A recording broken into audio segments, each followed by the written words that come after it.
இந்த வீடியோவை கடைசி வரைக்கும் பாருங்க. இங்க ஒரு லேடியும் இந்த லேடியோட ஹஸ்பண்டும் நடந்து வந்துட்டு இருக்கும்போது ஒரு பொண்ணு குளிர் படுத்துட்டு இருக்கிறத பார்த்துட்டு தன்னுடைய வீட்டுல இருக்கிற கிழிஞ்ச கம்பளிய இந்த பொண்ணு மேல போட்டுட்டு இத போத்திக்கோன்னு சொல்லி கொடுத்துட்டு போறா. அப்ப இந்த பிச்சைக்கார பொண்ணு சத்தம் போட்டு குளிருக்கு கம்பளி கிடைச்சிருச்சுன்னு சொல்லி அதை எடுத்து போத்திக்கிறா. அப்ப இந்த லேடி இந்த குரலை எங்கேயோ கேட்ட மாதிரி இருக்குன்னு சொல்லிட்டு திரும்பி பாக்குறா. அப்ப இந்த ஆளு என்னோட மனைவி கிட்ட என்ன ஆச்சுன்னு கேக்குறாரு. இந்த லேடி அதே என்னோட பெஸ்ட் ஃப்ரெண்டு அங்க உட்கார்ந்து இருக்கான்னு தன்னோட கணவர் கிட்ட சொல்றா. அப்ப இந்த ஆளு நமக்கு நிறைய வேலை இருக்கு, அவங்க வேற யாராவது இருப்பாங்க, நீ ஏன் ஏதாவது நினைச்சுக்காதுன்னு சொல்லிட்டு தன்னோட மனைவியை கூப்பிடுகிறாரு. அப்ப இந்த லேடி இல்ல, அது என்னோட ஃப்ரெண்டு தான். உங்ககிட்ட மாஸ்க் இருக்கான்னு சொல்லி தன்னோட கணவர் கிட்ட மாஸ்க் வாங்கி போட்டுட்டு தன்னோட ஃப்ரெண்டு கிட்ட உனக்கு என்ன பிரச்சனை, ஏன் இங்க வந்து உட்கார்ந்து இருக்குன்னு கேக்குற. அப்ப இந்த பொண்ணு இந்த லேடி கிட்ட அதே மேடம் கேக்குறீங்க, என்னோட கணவர் ஒருத்தன் இருக்கான், அவன் தினமும் குடிச்சுக்கிட்டே இருப்பான், ஒரு நாள் குடிக்கிறதுக்கு காசு கேட்டான், என்கிட்ட 20 ரூபாய் பணம் தான் இருந்தது, அதை கொடுத்துட்டு என்கிட்ட காசு இல்லைன்னு சொன்னேன். அப்ப என்னோட கண்ணத்துல அடிச்சிட்டு, நான் என்ன பிச்சைக்காரனா உன்கிட்ட குடிக்கிறதுக்கு காசு கேட்டா 20 ரூபாய் தூக்கி கொடுக்குறேன், 20 ரூபாய்க்கு உங்க அப்பனா கோட்டர் கொடுக்கறான், இந்த 20 ரூபாய் கொடுத்து கோட்டர் கேட்டா என்ன செருப்பாலேயே அடிப்பாங்க, மரியாதையா காசு எங்க வச்சிருக்கேன்னு சொல்லுன்னு தன்னோட மனைவி கிட்ட கேட்கறான். அப்ப இந்த பொண்ணு தன்னுடைய கணவர் கிட்ட என்கிட்ட காசு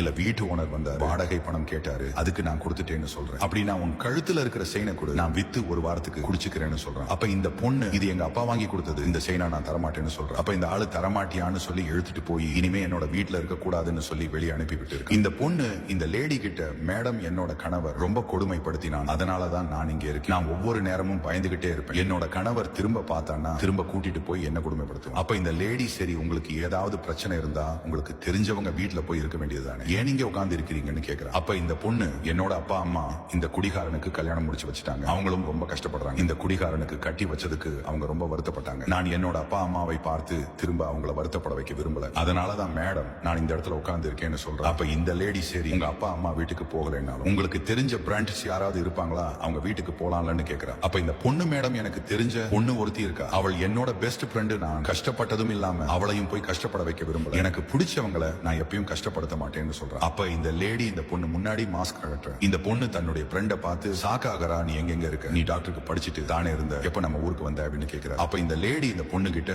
நான் டாக்டர் ஆகி 3 மாசம் ஆயிடுச்சு, உங்க அப்பா அம்மா கிட்ட கேட்டேன், அப்போ அவங்க என்னோட பொண்ணு அந்த குடிகாரன் வேற வீட்டுக்கு கூட்டிட்டு போயிட்டா எங்ககிட்ட அட்ரஸ் சொல்ல மாட்டேங்க, எங்க பொண்ணை என் கண்ணிலேயே காட்ட மாட்டேங்கிறாங்கன்னு கம்ப்ளைண்ட் பண்ண. ஆனா நீ இந்த நிலைமையில இருப்பேன்னு நான் நினைச்சு கூட பார்க்கல, இனிமே ஒரு நிமிஷம் கூட நீங்க உட்கார கூடாது, வாயந்திரி நம்ம வீட்டுக்கு போலான்னு சொல்லி இந்த பொண்ணை தன்னுடைய வீட்டுக்கு கூட்டிட்டு போறான். இந்த லேடி செய்த செயல் உங்களுக்கு பிடிச்சிருந்தா இந்த வீடியோவை லைக் பண்ணிட்டு சூப்பர்னு கமெண்ட் பண்ணுங்க.